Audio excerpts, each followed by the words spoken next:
Morning. Hey, How are how you you? doing? You look just like you do on your emails. Could you please give us a little background on your professional training and your position in the American College of Pediatricians? Yes, certainly. I received my medical degree from the University of Connecticut and completed my internship and residency in pediatrics at the Connecticut Children's Medical Center, and did some additional training in adolescence at the University of Virginia in Charlottesville, Virginia, and had the privilege to practice general pediatrics for 15 years before going on full-time with the American College of Pediatricians in advocacy for children. I am entering my second term as president with that organization. You've stated that the transgender ideology is responsible for large-scale child abuse. Could you please explain why you call it child abuse? Essentially, transgender ideology holds that people can be born into the wrong body. It's simply not true. We can demonstrate this by looking at twin studies. No one is born in the wrong body. So to take that lie and essentially indoctrinate all of our children from preschool forward with that lie, we are destroying their ability for reality testing. Okay, so this is cognitive and psychological abuse. I want to say just a little more about that. And the reason it's destroys the reality testing is because although children age 3, preschool age, most can correctly identify as I am a boy or I am a girl, most children will not understand that a boy grows into a man and stays a man, or that a girl grows into a woman and stays a woman. If they see a man get into a dress and put on makeup, many 7-year-olds may believe he just became a woman. And the other side is not being honest. They're not acknowledging that. And this happened most recently in Rockland, California. It was the end of the kindergarten school year, and the kindergarten teacher called the whole class together. This was at the behest of the boys' parents, and had the whole class sit down, and she read them 2 gender, I will call them gender-bending stories. One was The Red Crayon, in which you have a crayon that's actually blue wrapped in red paper. So that primes the kids to think, oh, what's on the outside doesn't have to match the inside. The next story the teacher read was I Am Jazz, which is about a boy whose parents helped him impersonate a girl from the age of 3. He now has his own television program. He's 17, but looks like a girl from the waist up. And following those 2 stories, I'll call him Joey, left the classroom, presumably to use the bathroom, and then came back into the classroom in a dress. And the teacher said, boys and girls, Joey is actually a girl just like Jazz. From now on, we need to call her Josephine. Again, I'm making the names up. But this was very confusing to the other children in kindergarten. And it terrified one girl in particular. She was home with her mother, had just bathed, got out of the tub, mom wraps her up, little girl goes by the mirror, her hair was slicked back. She burst into tears. Mommy, am I turning into a boy? I don't want to turn into a boy. Joey turned into a girl. Am I going to turn into a boy? Now, I know this because the mother called me. Again, as the president of the College of Pediatricians, I've been outspoken, so parents reach out to me. And this mother is being told that she is the one who's crazy. Her daughter is the one who is having a problematic reaction. This is insane. Okay, so transgender ideology, yes, it's child abuse because we are gaslighting our children, number one, and that's all children. And in gaslighting these children, many of them, now that they're thoroughly confused, will think that they really are the opposite sex, and they will be sent down a medical pathway. They will be, as they approach puberty, they'll be put on puberty blockers. And then from puberty blockers, they will be put on cross-sex hormones. That combination will permanently sterilize most, if not all, of those children, and also puts them at risk for heart disease, diabetes, various cancers. Girls now, if they have been on testosterone, which is their sex change hormone, if they've been on testosterone for a full year, by age 16, they can get a double mastectomy. So yes, pubertal castration, okay, so gaslighting, pubertal castration, and surgical mutilation, that's child abuse. It's institutionalized child abuse. To make matters worse, you must realize that prior to transgender ideology, these children were treated either with watchful waiting, because for many kids, it may be a passing phase. For many children, the girls may just be tomboys. So either watchful waiting or family and individual therapy. With those approaches, up to the vast majority, 75% to 95% of kids would accept their biological sex by young adulthood, late adolescence. So yes, this is child abuse. If the parents find a child, that their child is questioning their sex, if things on your own at home are not going well, I encourage all parents to seek out local therapists who will work with them to find underlying either family dynamics or conflicts. If the only therapists you find locally say, oh, you must accept them as transgender, they can reach out to us at bestforchildren.org. That's our website, bestforchildren.org.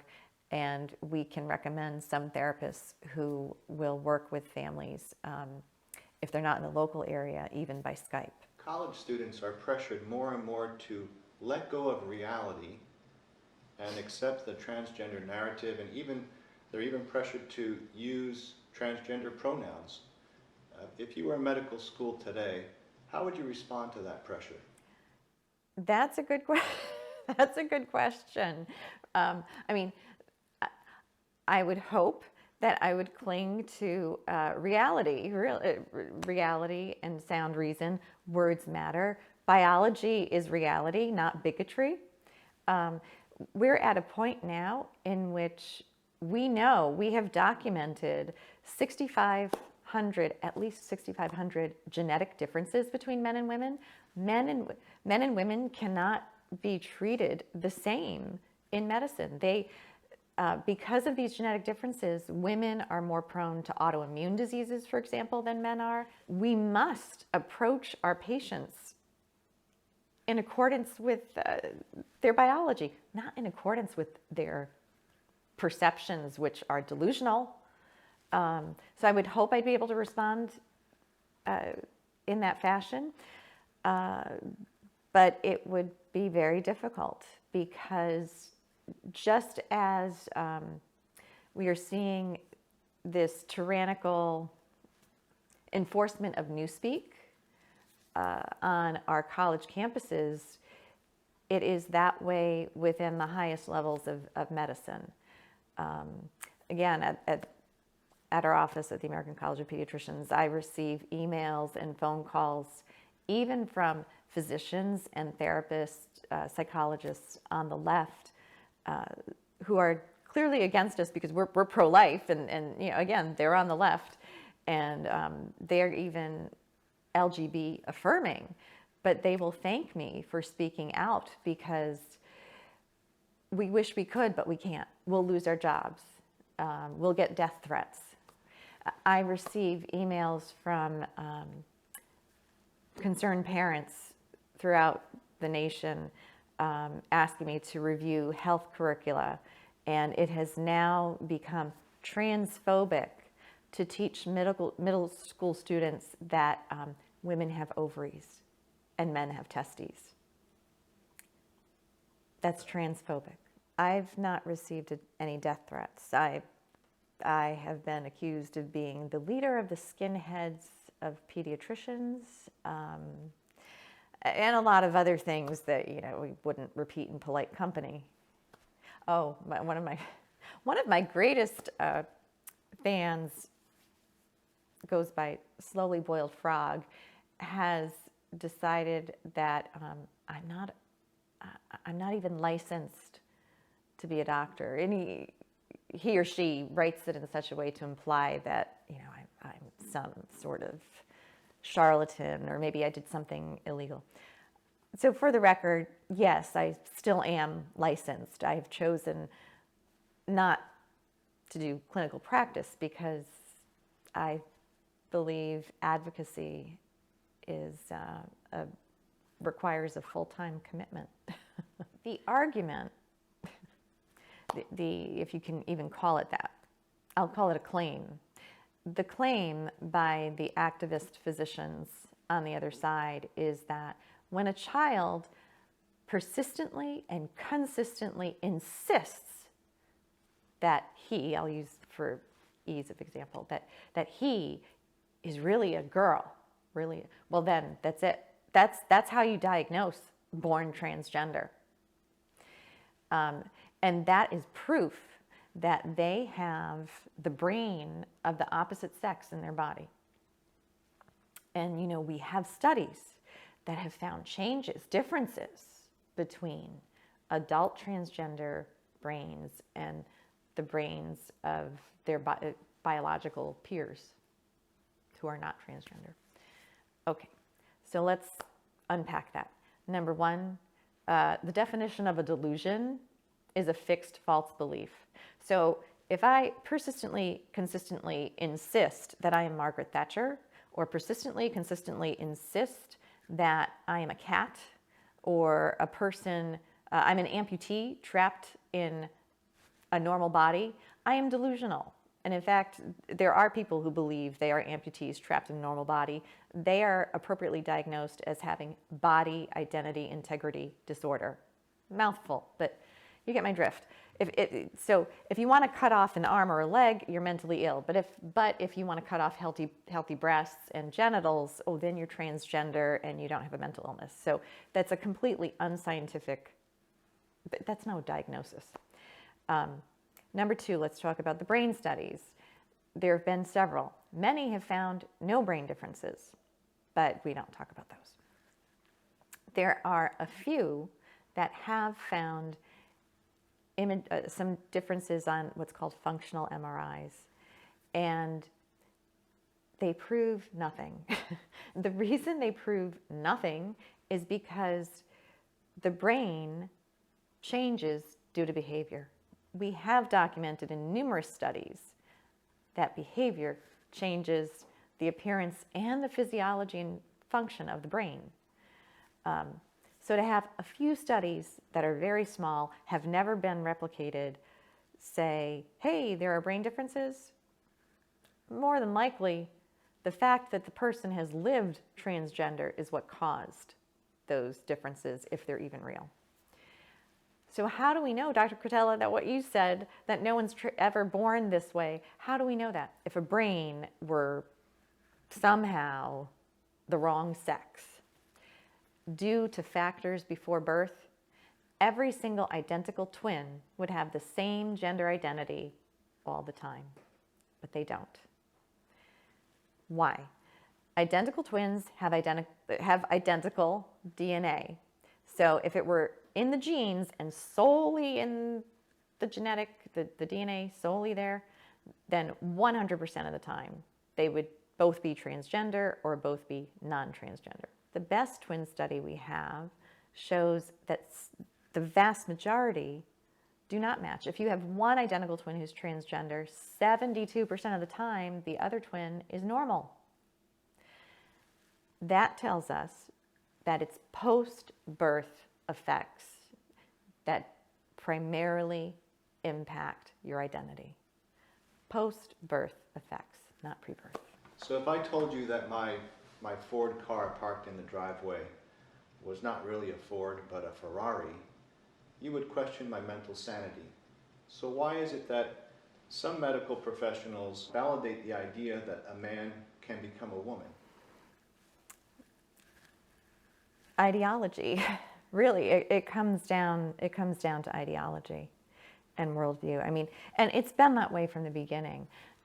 Gender as a term prior to the 1950s was, number one, did not refer to people, and number two, was not in the medical literature. Sexologists were PhDs and MDs in the 50s who were taking, the term was transsexuals at that time, people who believed they were transsexual, mostly men who wanted to be women. And these sexologists were the ones who basically invented so-called sex reassignment surgery. And amongst themselves in the 50s said, well, what are we treating? How are we going to justify this? Because they knew full well, even then, sex is in the DNA. And mutilating the body does not change a person's sex. How are we going to justify this? And so they basically looked at the word gender, which meant male and female, referring to grammar. And you can go online. I did. I went way back. I went back to dictionaries in the 1700s, and you can actually see the definition of gender all the way up. So in the 1950s, one of the sexologists at the time was John Money, Dr. John Money, and they said, well, we're going to take gender and say that for people, it means the social expression of an internal sex identity. That's what we're treating. They pulled it out of the air to justify lining their pockets to do mutilating surgeries. And this is the very same underneath everything that the activists today are saying. It's the same definition that they're using. It has no basis in reality. So what you're saying is even radical surgery cannot change a man into a woman. Is that correct? Right. Radical surgery, no surgery will change the DNA, which is imprinted in every single cell of the body. Again, this is both, it's a combination of reason and science. They meld, they go together. Human sexuality is binary. Okay, we know this because in nature, reproduction is the rule. And human beings, we engage in sexual reproduction. You need a man and a woman to do that. So chromosomes, women are XX. Those are the sex chromosomes. Women have two X's. Men have an X and a Y. Those are genetic markers. They're genetic markers for female and male, respectively. Okay, binary. That's the rule, and it's self-evident. Exceptions to the rule, biological exceptions to the rule, do not invalidate the rule. And by that, I am referring to intersex conditions. We live in an imperfect world. We live in a world with disease and disorder. There are a variety of very rare biological genetic disorders that result in disorders of sex development. These individuals have a true physiological, genetic, biological problem. So it may be appropriate within those cases, they may need surgery, they may need hormones, but that's a case-by-case basis. And they are the exception, not the rule. Why do we refer to them colloquially as intersex? Because they are between the norms. And many people with intersex conditions, they can lead very happy, healthy lives, but their treatment is very personalized. Transgender, someone who identifies as transgender, however, that's not a problem in their body. Gender identity, all identities, they're in our thoughts. Thoughts and feelings, those are not hardwired, they develop. And they may be factually wrong or factually correct. Individuals with disorders of sex development are being used as pawns in the fight for basically a civil right to a mental illness. There's no such thing as a civil right to a mental illness, but that is in fact what we are dealing with the transgender rights movement. Now, a lot of liberal professors claim that the male-female binary is only a social construct, that you grow up learning that men and women are different, but it's really something entirely fluid. How would you refute that? Well, we started to in the last question, and again, to believe that, you have to be completely ignorant of genetics.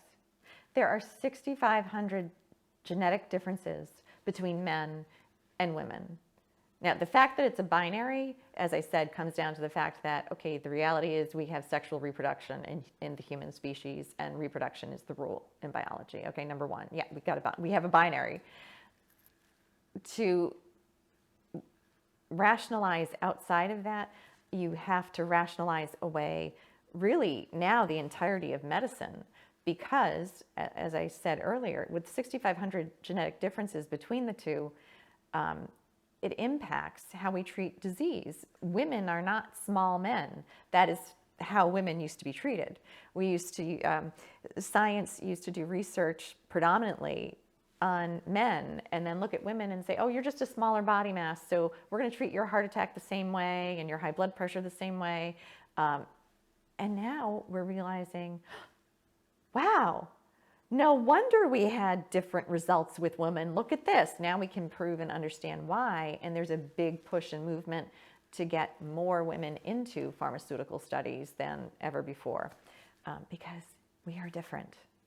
The social construct, transgenderism is a social construct. The fluidity of sexuality, that's a social construct. Okay, they have it exactly backwards. And the word gender, as I said earlier, is nothing more than a linguistic engineering term, and has no place in medicine. We have biological sex, we have sex differences, that some of which are purely biological, and others that develop as a result of nature and nurture. Women have loads more oxytocin and oxytocin receptors than men do. That contributes, that is the hormone that is associated with nurturing. It is released during labor, breastfeeding, and is so key and important in the first 3 years of the mother and infant bonding. It's the bonding hormone. So although men have oxytocin as well, they have far fewer receptors in their brains. Every organ of the body is sexed, if you will, just genetically speaking, and it's utterly ridiculous to make that assertion. So it seems to me that you're saying that at a very deep level, the transgender movement is attacking the order that exists in human nature. Would you go that far and say that human nature is under attack? Oh, certainly. If my feelings alone determine who I am, then there really is no such thing as a man or a woman. We're essentially promoting doping. Men are doping on estrogen to become handicapped men. Women are doping on testosterone to become handicapped men, in a sense. I mean, when this whole, oh, what do we do in sports? I mean, really, doping is illegal, period. The end. That's it. You cannot, giving a woman testosterone does not make her a man. Giving a man estrogen does not make him a woman. The estrogen makes the man a handicapped man, because, and the testosterone makes the woman the equivalent of a handicapped, I mean, well, I shouldn't even say handicapped man, because you can't change sex, but, and in fact, in the Olympics and so forth, they used to, if a woman were extremely excelling, they would be concerned about doping, and testosterone is one of the things they would look for in her system, high levels of it. So this is utterly ludicrous. In the past, a man puts on a dress, he's wearing drag. Well, now the drag is no longer made out of cotton and silk. No, now the drag is hormones and surgery. It's still drag. It seems to me like it's a refinement of the radical idea of total equality. The error is to equate equality with sameness. They're not. They don't mean same. Does not mean equal, right? Because we're equal in human dignity, but being male or female, that is the ultimate diversity we should be celebrating. There is no greater diversity than female and male. That is our innate identity, male or female. And it's written in every cell of our body at the level of our DNA. I would agree. We're making the mistake of equality meaning same. If that's what you believe, then ultimately we're eliminating. There's no such thing as a woman. There's no such thing as a man. Yeah. All right, so finally, could you say something to encourage more Americans to stand up for the sacred institution of the family?